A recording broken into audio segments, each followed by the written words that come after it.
大家好，我是柚子。你看到的是昨天傍晚之前，大概3点钟左右的时候，哎呦，你看看外面风大的不得了。如果从我们家的窗户看到外面这个海啊，有白的这个，你看白的小浪啊，就说明海边风是很大很大，就说它已经没有什么这种看上去全是蓝色的了，有白的就是浪。你看我们那个 palm tree 吹的呀，这一晚上下的雨啊，就给这个风吹的地上马上就干了。哎呀，我跟你说，我最怕的就是这个风。然后我跟 Sam 说，你赶紧出去把那个伞给我这个放下来。他说那么大的风我怎么敢出去啊？那时候我出去，我就冲出去，然后把那个绳子给剪了，但是我怎么也拧不开那个螺丝。我说你必须得出去。结果他穿了2件羽绒衣出去把伞放下，这下我就放心很多了，因为这个伞万一倒下来的话，很有可能把我桌上的花盆啊，还有我种植床给压坏了。哎，你看看，全是白点点，这个白点点就是浪，哎，真是很可怕的。你要近处看的话，那是更可怕了。我现在看看那些树啊，都摇晃得很厉害。我们有一年就是有一棵棕榈树就是给刮倒了。哇，看看 Sam， 对，这样我就放心很多了。跟他说了好几天了，说这个季节要刮大风的，他不肯放下来。还好没有酿成什么损失啊。但是我们再来看看后院。哎呀，我是今天早上去后院把它们全都整理了一下，就是侧院，不是后院啊，是侧院。但是你们再来看看这个后院是什么样的。我的天哪，就是我是晒了一些菜啊，这个是我做的梅干菜，这个明后天我做视频再给你们看，我是怎么收了儿菜做梅干菜。你看我搭的这个网有2根杆子，我没有钉在了墙上，它就在那边摇晃，一直摇的话，它很有可能就会把边上有钉子的地方都会摇出来，就看这个风能持续多久，时间久的话，有可能它真的是挡不住的。天好了，我要叫 Sam 去放钉子，每一根都要有钉子绑住。邻居那个树这样摇晃啊，他们会下来好多树叶，我又得倒霉了，要清理了。那侧院肯定全是树叶，我不愿意出去，太冷了。我如果吸到一口冷空气，那我就完蛋了，我又要哮喘啊，咳嗽啊。又看看我那个大葱明天应该要拔了吃了。哎呀，再看看朋友他们去了海边给我传回来的海浪，他说全是白浪。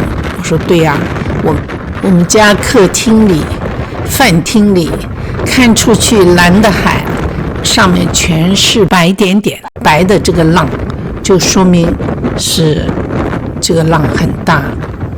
像这样的浪，如果你去游泳的话啊，它一个浪缩回去，你回都回不来的，很危险，很危险的。今天你看海面上没有一条船，这样的风浪我不知道多少季啊，反正每年这个季节就会有这种情况发生。前几天这个怪异的乌云啊，其实就是暴雨跟大风。听听这个风浪声，真的很可怕的。但是很奇怪，温度还是10几度啊。冷是冷在风里，但是你们再来看看今天早上，哎呀，刮了1天1夜的风终于停了。还好我把伞放下来了。看看我的菜没什么损伤。哎呦，黄瓜不行了，这颗黄瓜估计要把它拔秧了，垂头丧气，一个呢冷，它这边没什么太阳，看到啊，那边的黄瓜就有太阳。看看这边的西兰花苔，可以采摘了。这些西兰花苔我要用竹竿啊，把它们弄直了，现在都给风吹倒了。前面莴笋还没什么，挺好的，没有什么吹坏叶子，去年叶子都吹坏了。再看看海浪，一点白浪都没有了，看到吗？白点子都没有了，说明风平浪静。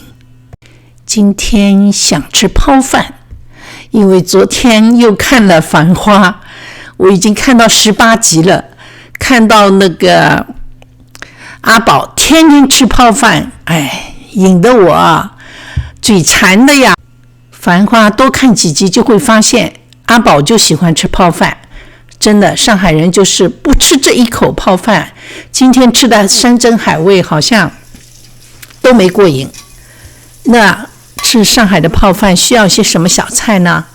在这个《繁花》那个电视剧里啊，他老是端了一个盘子上来，大概有8个小菜吧，但是你始终没有看到这8个小菜是些什么菜。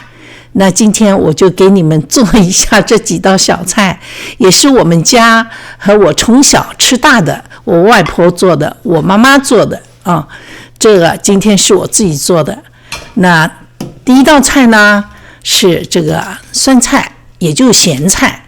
在上海有的时候你根本就买不到酸菜，但是大家都会用大白菜把它做成像酸菜一样的咸菜，然后拿一块菜出来以后啊，不需要多哦，1小条就行了。这是我前几天泡的朋友自己种的，他送给我了。他说他不会做这个酸菜，他也不想做这个酸菜，看我那么喜欢吃，就把他自己种的这完全是有机的酸菜啊，送给了我。真的非常感谢他哦。你知道种菜不容易真的。他捧了一大包这个酸菜来，我就做了这么一瓶。我拿了1小颗出来，这颗不是很大，因为我只要炒1小杯就可以了。现在盖上盖，再把它放回去啊。现在不需要竹竿了，因为上面已经有水了。因为开始怕它浮上来，所以我放了竹竿。我跟你说，那盖子打开以后，香的不得了。然后呢，还有就是炒萝卜干，这是甜菜谱啊，其实就是萝卜干。我们上海呢，一般都是用萧山萝卜干，在这里不一定买得到，所以你可以就买这个甜酸谱，他们叫，就是炒鸡蛋啊什么都可以的。这个萝卜干呢，我准备拿半包出来就够了。把这2个菜呢都清洗一下，然后把它们切一下，尽量切的小一点啊。萝卜干好像还是拿了多了，没关系。然后来切酸菜，也尽量切的细一点，然后分别放在盘子里备用。接着我拿出一瓶蒜蓉辣酱，因为炒酸菜的时候啊，最好放一点点这样的辣的辣酱。那蒜蓉辣酱是这里能找到的，而且我觉得有点蒜味儿更好吃。然后再拿出1包毛豆，这个毛豆也不需要用那么多，1半就够。我这里只有冰冻毛豆，如果是在上海的话，那新鲜毛豆炒萝卜干，搿好吃的嘞，真的当你光不肯放哦。好，现在我们就来做这2道菜。锅里边放点油，因为这个是冰冻的毛豆嘛，所以必须得把这个水分炒掉。如果你是新鲜的毛豆的话呢，你只要稍微炒一下盖上盖，让它稍微就是焖一下，煮熟它就行了。你看，因为是冰的吧，我就得来来回回的让它收干水分。这个时候呢，我放了一点点盐，经常去翻翻它，把那个水分完完全全炒干。现在差不多了，可以把萝卜干放下去了，然后放一点点鲜酱油，一个呢为的是增鲜啊，因为不需要放味精什么的，还有一个呢也是让它这个颜色呢稍微红一点更好看吃起来呢就更有味道。炒萝卜干呢说实在的如果你是新鲜的毛豆的话呢，可以盖那么几秒钟的那个盖子，把那个毛豆炒熟。但是因为我这是冰的毛豆嘛，所以我没盖盖子，我就这样干炒记得不要把它炒焦了就好了。现在我放了差不多3小勺的糖，知道上海人吃东西吃这些菜什么都是要有一点甜口的。我呢是因为从小是妈妈做菜，外婆是宁波人嘛，妈妈也是出生在宁波，她是18岁来上海的，所以吃的菜家里边几乎都是宁波菜，很少放糖的。但是炒这个萝卜干，妈妈说一定要放糖，一定要有一点点那个甜口。大家想想，萝卜干炒毛豆子嘛，应该老简单的事体了，但是要炒了好吃，不简单哦。我今天准备的这个4个小碟子呢，是我最喜欢的吃小菜的碟子。我盛了1碗，倒下来的我再放到一个小碗里，接着来炒这个酸菜。锅我没洗，就放了一点油，然后放下酸菜。这个酸菜呢是不咸的，因为我没放什么盐，所以炒的时候首先得放一点点的盐，然后呢再要放一点点的糖，它也是有一点甜口的然后我舀了1勺这个蒜仁辣酱，你可以多放一点辣，因为我不太会吃辣吧，所以我就放了1勺。这个酸菜其实已经熟了，所以你不需要炒很久的，炒了很烂反而不好吃。也是不要盖盖，就是这样把这个水分让它蒸发一点。现在就可以起锅了。那第3碗小菜是什么呢？就是油条。这是前几天我做的油条，我稍微烤了一下，然后油条把它剪成一小块一小块的放在这个碗里边。那第4碗是什么呢？就是肉松。上海的肉松很好吃的，我这个肉松是台湾肉松，也是很香的，不错的。接着就是2个小菜，一个是榨菜，还有一个就是腐乳。腐乳呢，我们家是我妈妈最喜欢吃的是红腐乳，然后她会撒一点这种很粗的那个砂糖，吃起来咯吱咯吱会响的。但是我没有我就用这个广东人的腐乳，然后呢要倒一点点酱油。这个酱油是干嘛的呢？就是沾油条吃的。如果你在上海的话呢，它有一种叫辣酱油，辣的，有一点点辣的，那是最好的。我这里没有辣酱油，然后我也不想放辣油，因为油条已经很油了，所以呢最好是辣酱油是最好的。没有那就用鲜酱油。好啦，我的小菜就全部做完了。他做了8道，我呢做了7道，7是我的幸运数字。我想再有1道的话，那就是花生米啦。其实花生米那个锅泡饭吃老好吃的，香了不得了。这个花生米怎么做的呢？就是油里炸一下，但是一定要等它冷了以后，拿那么一小碟出来，撒一点点盐这就是第8道菜。那么菜单弄好了，个泡饭呢？泡饭没烧对个，泡饭没烧其实我边上一个砂锅，我已经里边在煮水了。泡饭就是水泡饭嘛。现在砂锅里的水呢已经开了，一定泡饭要最后再煮。为什么？因为你放久了它马上就全部胀开了。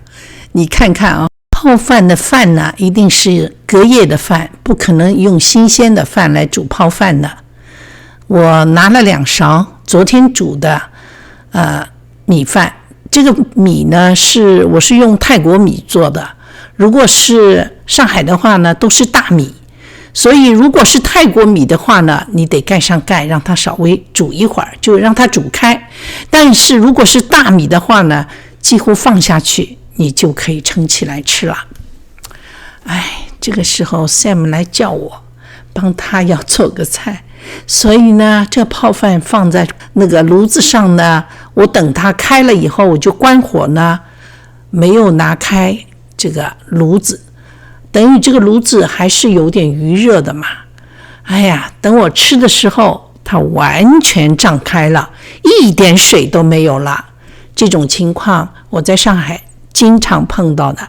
妈妈老早就把早饭做好了，但是我还没起来，等我起来泡饭已经全部胀开了。她说好啦，这个泡饭好吃啦。我怎么不能吃啦？我吃给你看呢，我是怎么吃的。现在我把好烫的泡饭拿上来，打开，你看米饭全都胀开了，没有一点水了。然后我今天又是用砂锅做的，所以呢烫得不得了。那么烫的泡饭，我跟我妈说怎么吃啊？她说对啊，你看你怎么吃啊？我说我有办法，我先盛一碗出来，放在外面让它凉。这个碗是很小的碗，就像我手，比我手掌还小。然后另外再拿一个碗比较深一点的，再盛一碗。深一点的碗呢有一个好处，待会儿我就可以吃的时候啊，加一点冷水，就是冷开水啊。我讲妈，刚才冷开水又不烫了，而且真的是泡饭了，现在就稀交关了，看到吧？我妈就说哪有人吃泡饭像你这样吃？我说怎么不是啊？泡饭呀，泡饭不就是外泡死呀？你看我这一泡，米还是一粒粒的米，然后也稀了很多了。刚刚是已经胀开了，就饭不像饭，就是泡饭不像泡饭，那是很难吃的。已经快1点了，吃饭了，饿死了。吃上海泡饭，第一口要吃的油条，一口油条下去嘛，已经不饿了。泡饭蛮烫，烫的泡饭嘛，就一小口一小口吃呀。吃泡饭一定要用筷子吃，所以呢，不可能大口大口的把这个汤泡饭煎起来啊。我跟你说，酸菜也好，萝卜干也好，都非常好吃。然后腐乳啊，我好久没吃腐乳了，我觉得这个腐乳真的比山珍海味还好吃啊。上海人还是上海人，这个习惯改不脱。再说说，我看那个《繁花》里边有一场戏啊，就是阿宝跟他前面女朋友就是在公共汽车上认识，这让我想起一件永远也忘不了的一件事。我以前呢在歌剧院上班的时候呢，我差不多就学校毕业以后21岁吧，就去常熟路歌剧院上班了。那时候我们家住在徐汇区，我要坐49路，然后到常熟路呢换这个15路，然后小剧场门口，就是歌剧院的小剧场门口下车上班。